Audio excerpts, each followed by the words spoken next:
Fala, galerinha! Tudo bem com vocês? Meu nome é Pamela Vonzac e sejam bem-vindos a mais um vídeo aqui no Biologia e Ostentação. Se é a primeira vez que você está aparecendo aqui no canal, convido-lhe a se inscrever no botãozinho aqui, ó. Tem um botão vermelho aqui embaixo? Se inscreve e ativa as notificações no sininho, porque oficialmente estamos dando início ao nosso projeto Biostenta Enem. Então vamos começar aqui uma bateria de videoaulas de assuntos que mais caem no Enem. Aqui no canal a gente já tem os assuntos que caem muito no Enem. Os dois primeiros assuntos que mais caem nessa prova é ecologia e citologia, tá?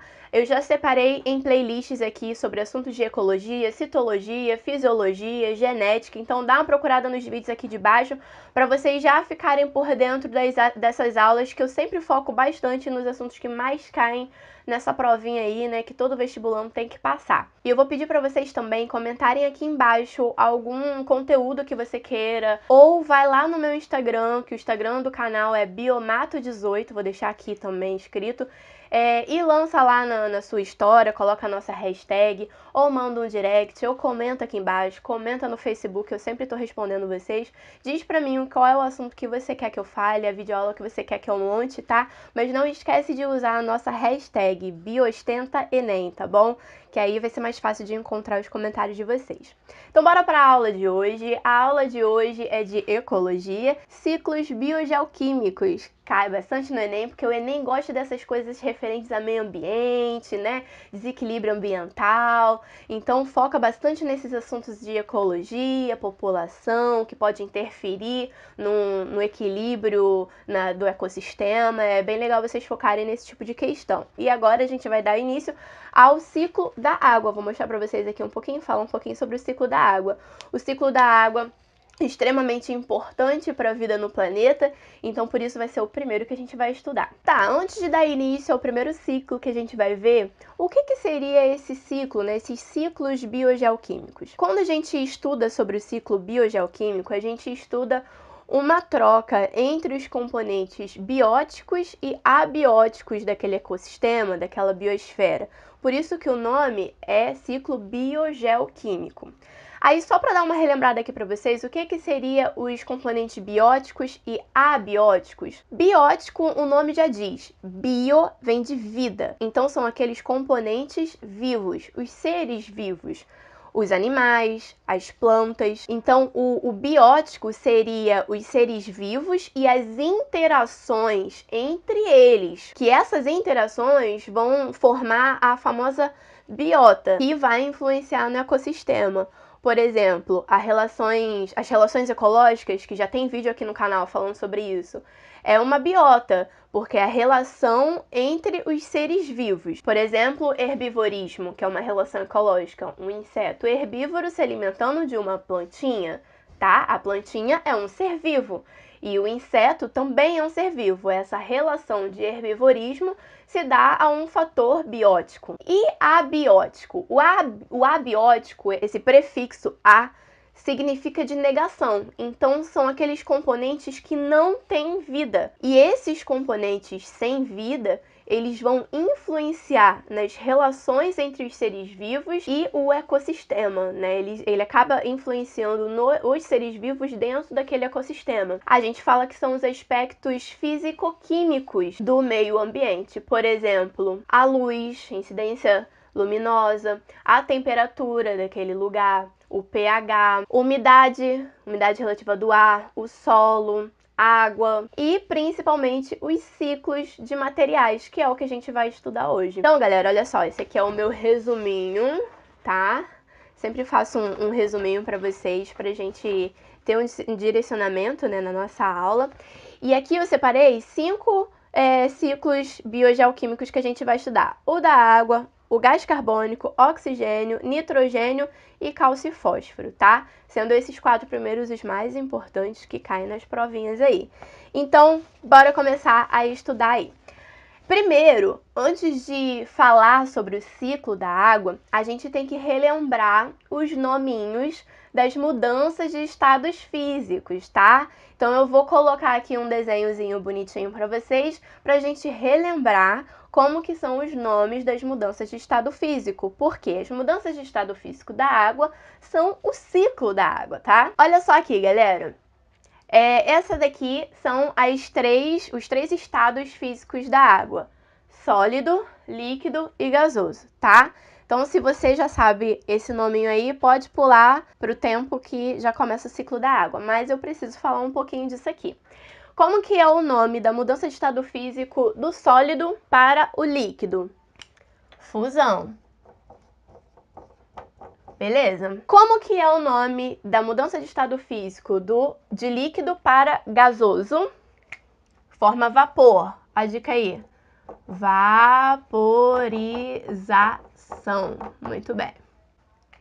E quando é o inverso, do gasoso para o líquido? Condensação. E do líquido para o sólido? Solidificação. Ok, isso é fácil. Mas e aí do gasoso para o sólido e do sólido para o gasoso? Como que é o nome? Tu sabe? Tu lembra? Sublimação. Sublimação. Ok, se você tiver aí na ponta da língua todos esses nomezinhos, você vai conseguir dar continuidade ao ciclo da água. Você vai conseguir falar e explicar muito bem o ciclo da água. Então, agora eu vou fazer um outro desenho aqui, porque hoje eu tô inspirada, né? Eu tô mostrando meus dons artísticos aqui pra vocês. Então, vamos dar continuidade aí ao ciclo, o famoso ciclo da água, ó. Copia isso aqui, porque isso é importante. Escreve aí no seu caderninho, mas tem que fazer bonitinho assim, hein? Esses desenhos igual a mim. Meus alunos ficam pra morrer quando eu começo a fazer desenho no quadro. Eles ficam assim, eita caramba, vai começar a aula de artes. É, gente, vai começar a aula de artes. Então, faz aí, copia aí. Dá pausa no vídeo e copia. Bem, galera, antes de eu mostrar meu desenho aqui pra vocês, explicando o ciclo da água, eu queria falar que onde que a gente encontra aquelas mudanças de estado físico na natureza. A fusão, por exemplo, que é do estado sólido para o estado líquido, seria o quê? O derretimento do gelo nas montanhas, por exemplo, saindo da estação de inverno para verão. A vaporização na natureza, onde que acontece? A evaporação dos rios, dos mares, lagos, que a gente vai ver aqui no ciclo da água. A condensação na natureza, onde que acontece do estado gasoso para o estado líquido? Formação das nuvens. E a solidificação na natureza, naturalmente, como que acontece? A formação da neve, às vezes até a formação de granizo, sabe quando chove cubo de gelo? Então, naturalmente, isso tudo acontece, porque é o ciclo da água. É essa parada aqui que vocês estão vendo um monte de desenho, mas eu vou botar aqui também mais fotinhos para vocês entenderem melhor. O que acontece no ciclo da água, gente? Vou explicar primeiro para depois passar os bizus. O que acontece? O solzinho tá lá, né? O sol é muito importante para ter vida na Terra, para ter o aquecimento, ter uma existência de vida favorável para ter existência de vida. Acontece que o sol vai aquecer. E a água, quando chega numa determinada temperatura, o que ela faz? Ela começa a evaporar. Aqui nos mares, onde a concentração de água no planeta Terra é muito maior, né? Eu tenho até aqui anotado que no mar, que seria a água salgada, nós temos cerca de 97% do planeta é coberto de água, né? A gente tem 97,5% de água salgada no planeta Terra. Então é aqui no mar que acontece a maior taxa de evaporação, tá?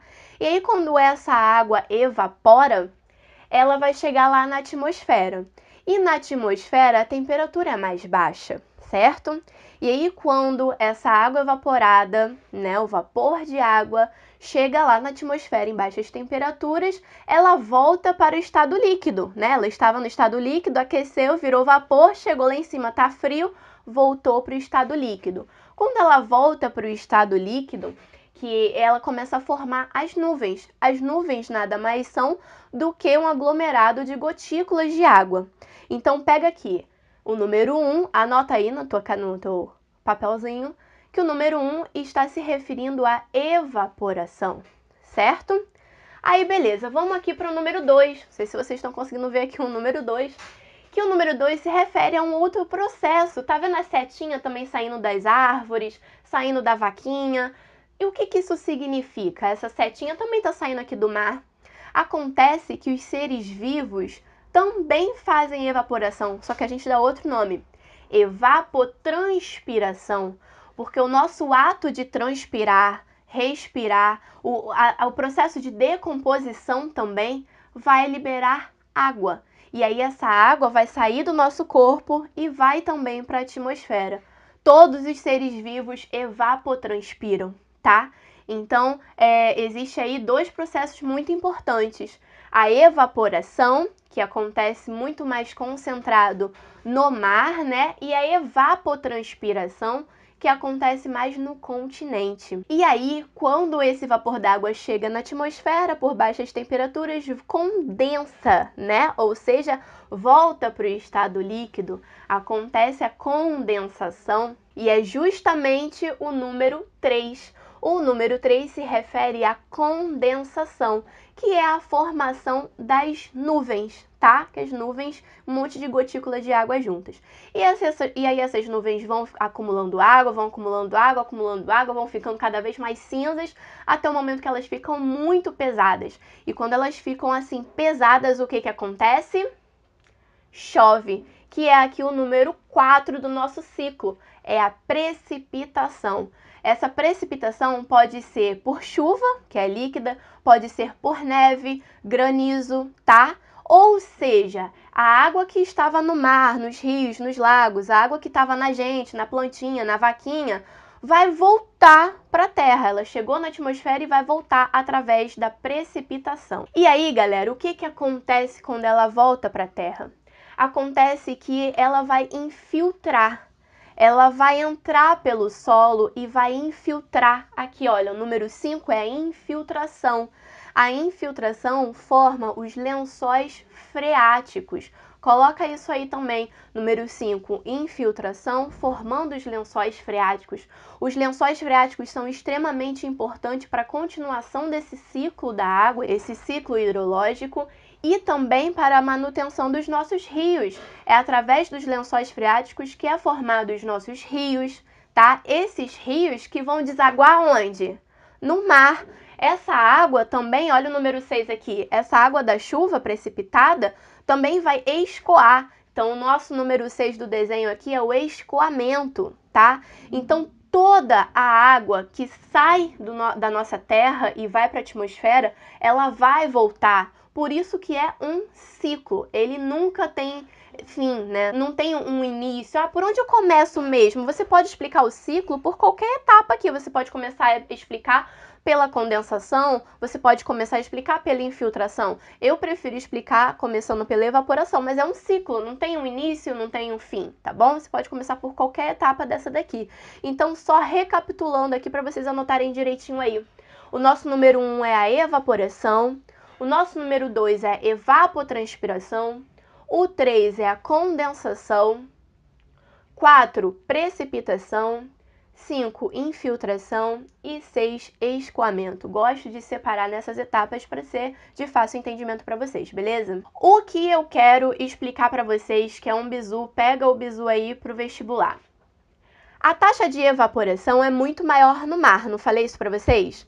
E quando a nuvem precipita, ela vai precipitar no continente. É muito difícil chover no mar, tá? Não tô falando que é impossível, mas é muito difícil. É mais fácil a nuvem sair ali, né, dessa formação marítima e ir até o continente. E no continente que ela vai precipitar. Então, o que acontece? A taxa de evaporação no mar é muito maior do que precipitação. E no continente, a taxa de precipitação, né, de chuva caindo, é muito maior do que a de evapotranspiração, tá bom? E é no continente que acontece a formação dos lençóis freáticos, é no continente que vai ter a infiltração, tá bom? Aí, galera, pega aqui na visão, olha só. Expliquei todo o ciclo da água, né? O ciclo da água ela pode ser dividido em dois tipos de ciclo, curto ou pequeno, e longo ou grande. E nada mais é do que a divisão desse ciclo em dois, sendo que o ciclo que acontece no mar seria o curto, que é onde tem a taxa de evaporação maior. E o ciclo que acontece no continente é o longo. Por quê? Porque no mar só vai acontecer a evaporação. a água sai ali do mar e vai para a atmosfera.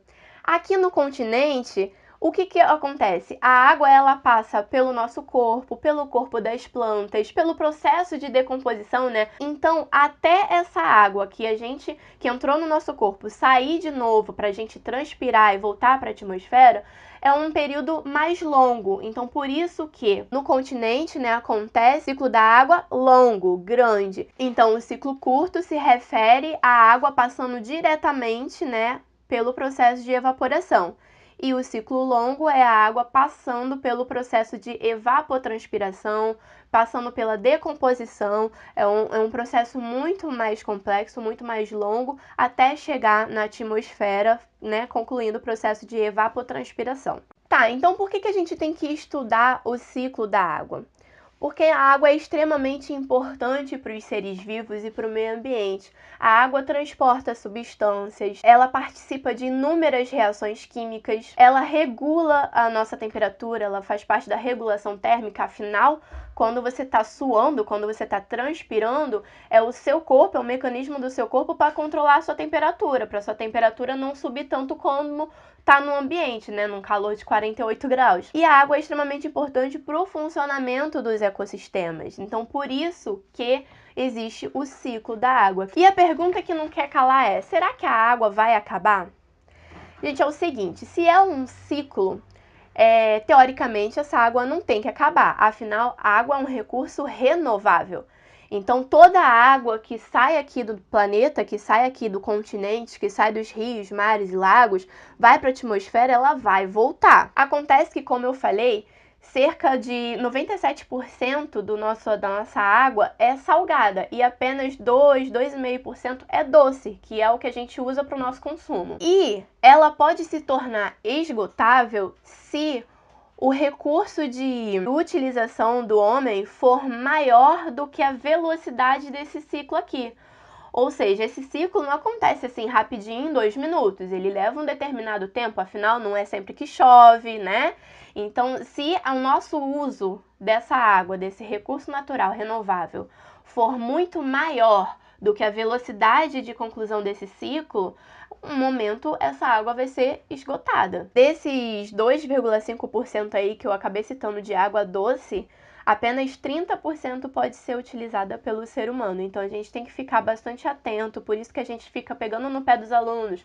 Ah, não escova o dente com a torneira aberta, não toma banho com o chuveiro ligado o tempo todo. Na hora de lavar a louça, primeiro ensaboa a louça para depois enxaguar, né? Porque se a população crescer muito, que é exatamente isso que a gente discute bastante, isso não vai dar vazão. Por exemplo, a distribuição mundial de água é completamente desigual. Existem lugares que não tem água potável, né? Na África a gente vê aí vários países lá que não tem água para ser consumida, a galera briga pela água. E com o crescimento acelerado da população, o uso indiscriminado, né, desse recurso, pode ser que um dia se esgote sim. Então, assim, teoricamente, ela não vai acabar, porque naturalmente existe o ciclo hidrológico. Mas se a gente não ter o consumo consciente, pode ser que daqui a alguns anos a gente comece a ter guerra por falta de água mesmo. Então fica aí o meu recadinho para vocês serem uns consumistas conscientes, né? E pensar um pouquinho mais no nosso meio ambiente. Eu gosto muito de dessas aulas de ecologia porque a gente para pensar um pouquinho no nosso futuro, em como que pode ser, né? Como que a gente pode melhorar. Então é isso, galera. Eu espero muito que vocês tenham gostado dessa aula. Dê aquele likeão da moral aí pra Tia Pan. Não esquece de comentar aqui embaixo qualquer dúvida, eu sempre respondo. Pedir o assunto que você quer que eu monte uma aula. Usa a nossa hashtag lá nas suas redes sociais, tá bom? Segue lá o Instagram Biomato18, que eu tô sempre lá estando em contato com vocês. Tem várias fotinhas de trilhas também. É isso daí. Valeu, galera? Um beijo enorme, até o próximo vídeo e fui!